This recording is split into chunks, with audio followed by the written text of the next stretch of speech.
Greetings, Guardians, my name is Bife here. So let's talk about more of the bosses from the King's Fall raid. We're going to start today by talking about the fight that used to be a right pushover in the days of Destiny 1, but is now so much tougher in D2. I am, of course, talking about the War Priest, Oryx's Cleric of Destruction. We're going to really briefly go over the role that this specific knight has in the hierarchy of Oryx's top lieutenants. His role is really quite a unique one, but it is important to Oryx above most others, and his long-term plans really partly hinge on the War Priest continuing to do its job. The role has existed for millions of years at least, and the War Priest is probably responsible for a great degree of destruction across thousands of civilizations that have been put to the torch. But the reason for such destruction is what elevates this knight from a general to a priest. But first, a word from our sponsors at Outplayed. Want quick gameplay capture for your best moments? Outplayed's got it. Want to easily share them? Done. Want to edit them down and cut out the filler? Easy. Outplayed supports over 300 games including Destiny 2 and can help you capture those amazing gameplay moments. Go download Outplayed for free at the link in the description below. Thanks to Outplayed for sponsoring this video. Anyway, back to the lore. So, what is the actual lore that we have on the War Priest? Well, it's mentioned first in what is one of my favorite pieces of lore in the entirety of Destiny's near, well, almost a decade worth of canon. Gah, I love this. It's from the old Grimoire, and it's verse 4.0 of the Books of Sorrow. It's the Fall of Taishabeth, contained within the Golden Amputation Grimoire card. And it reads as follows. Wrath. Behold the wrath of Oryx coiled for 10,000 years. Behold the golden amputation, the fall of Taishabeth, the end of an age. We beat the worlds of Taishabeth like skull drums, and we howl in joy for our black war moons as they ram silver orbitals and gleaming star webs, where infant Taishabethi sun ravens curl and die unborn. In his throne world, Oryx paces 10 times. On the first pace, Kragor sends the accursed to blight the Taishabethi worlds. On the second pace, the Tai unleash their battle plates and arsenal ships to fight our moons. On the third pace, Oryx's War Priest meets them in battle, and he is victorious. He paints the void with fire. He salts the earth with ash. On the fourth pace, Bengor and Kraudug, Dyad Knights, go to the Raven Bridge, and they stand on it and kill the Tai for 10 years. On the fifth pace, the Tai Emperor Raven comes home to her bridge, and she cuts a war moon with her talons. She cuts it open and kills its brood. On the sixth pace, Oryx speaks, saying, "Listen to me, Emperor Raven, and I will describe to you the last true shape, which is written on my tablet." And he puts out his fist, full of black fire, and he swallows up the Emperor Raven with a wound. Yet only Oryx knows this power, the power to take. On the seventh pace, the perfect Raven comes out of Oryx's wound, and she spreads her wings across Taishabeth. Never again is a Taishabethi child born. She is perfect. She enacts the will of Oryx. On the eighth pace, the Tai say, "Listen, you are spoilers, you are sphincters and etc. You rot. Why do you kill? We made silver orbitals and golden star webs. We hatched eggs. We had a good thing. Our clothes were nice. Our food was famous. With one of her feathers, our emperor could have tickled the gods." On the ninth pace, Oryx says, "This is the only god. The ability to dictate what will and will not exist. This power to go on existing. This is your god. It is never ticklish." On the 10th pace, the Taishabethi are extinct. Then Oryx says, "Listen, my siblings. Do you know what we have done? We have conquered our way to the edge of the deep. It whispers to me when I call on it, and it guides my flight. It says that we are at its threshold, and that I should come inside. I will go and speak to it.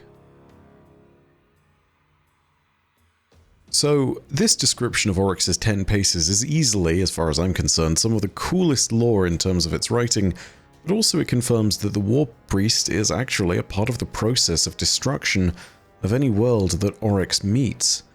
Such a process was not only war and destruction, but it was also a test. Those that were worthy of the sword logic would have to challenge the War Priest. Those that succeeded would stand in glory. Those that failed would be destroyed. This idea of Oryx pacing a circuit for the destruction of a world is something reflected in the lore of the War Priest too, and it's actually fairly important, because it appears that it's a duty that the War Priest would take up for Oryx. This is explained thanks to the lore of the War Priest itself, which is written in its own grimoire card from back in Destiny 1. It explains that the War Priest would take up this 10-paced motion as the Hive brought about the destruction of their foes' worlds. It reads as follows. 585 times he paced the way. Under each circuit was a world. He took up the worlds, he placed them in his fist, he weighed them, from the golden amputation to the gift mast. The principle he put upon his brow was slaughter, constant and escalating. The principle he put behind his eyes was victory, which is the last true shape. The principle he put into his hands was tribute to Oryx, king of taking. Tithing to his lord that the first navigator might escape the need to kill for subsistence, the worm need, that he might use his power to lead the final work. A most faithful servant. Most faithful. From mighty Crota, son of navigation, sword of pits, he learned to make his oversoul, saying, "Challenge me by the laws of my ascendants, match me in bloodshed, or in blood be drowned."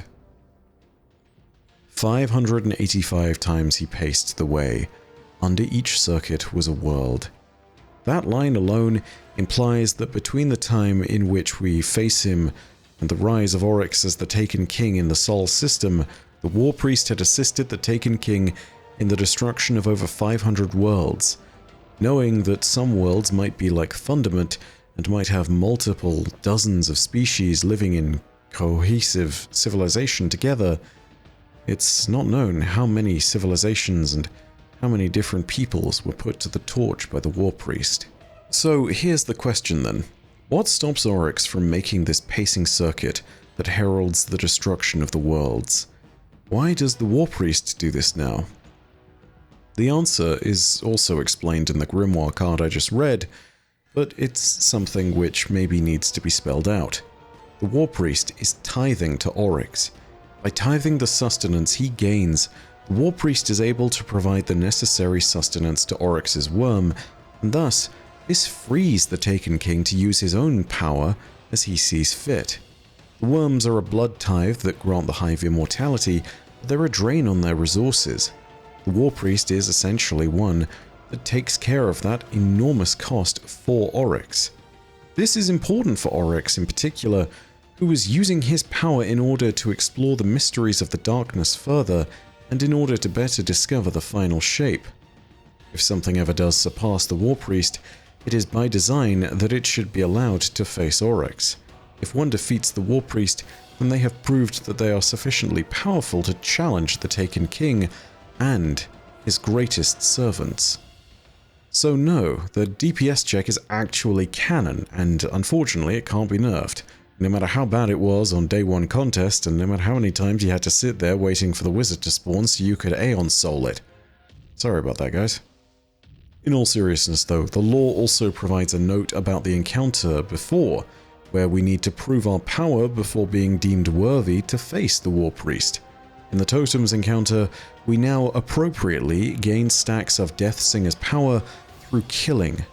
not time spent standing on a plate in each of the rooms. It's a turbulent maelstrom of destruction within the chambers, and those who master that maelstrom and destroy their foes are capable of being judged as worthy far more quickly. The final bit of lore that's noteworthy is the War Priest's Oculus, which, for those D1 players who played Crota, will know that it's reminiscent of Crota's Oversoul. That's not a mistake. That's very deliberate because basically, that's exactly what it is. It's another Oversoul. The lore from the Grimoire card even says so. Oversouls are created by the continuous deaths of powerful Ascendant Hive. By dying over and over, they are capable of detaching their Ascendant souls and storing them in these tautological spheres, which are spheres of death. They not only allow for enhanced resilience for the Ascendant Hive in question, but they also release the terrible impulse of death that is capable of completely obliterating any being that comes into contact with it. With such a powerful arsenal, the War Priest is a worthy and faithful servant of Oryx. Those wishing to assail the king must first defeat his loyal subjects, before they are even judged as being worthy to face the master of the hive. But should you fell the War Priest, know that only greater challenges lie beyond. For you step into the cellars of Oryx. You step into the realm of the new flesh, taken in compact with the worm gods. You step into the domain of Golgoroth. And that will be the next topic of the next raid lore video for King's Fall. Thank you very much for watching though. I hope you enjoyed. If you did, go ahead and leave a like, and leave your own comments down below. Did you clear the War Priest on day 1 King's Fall? If you did day 1 King's Fall, if so, congratulations. You were part of a very small number of Guardians compared to those that got there. If you want more Destiny content as well, you can hit subscribe and the bell next to subscribe to turn on those email notifications. But as per usual, know that your viewership is quite enough for me, and that in the meantime, my name is Bife. Rodacia Arastra. I'll see you, Starside.